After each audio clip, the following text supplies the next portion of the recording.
actually DWA 101 was learning about realism and constructivism and the different approaches that nations could take to interacting with others struck me in this like totally deep way. And I remember, you know, I had a bunch of friends who were also in the same DWA 101 class, going back to Poly and just like having our minds blown about like how similar, you know, when you study human psychology and the way that people interact with each other, how similar the framework for how, you know, nations were supposed to interact with each other was. That, you know, some nations are realists and they're, you know, bullies. They're the bullies. If the nation was going to be in high school, they'd be a bully. If you're a constructivist, you're a little more hippy-dippy, and you think that there's always common ground. So that really struck me, and I think led, you know, somehow to the path that I'm on now.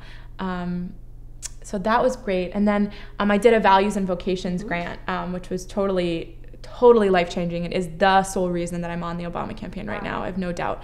But in accordance with that, or through a different route, I took a class that was funded by the Lilly Foundation and Values and Vocations Grant.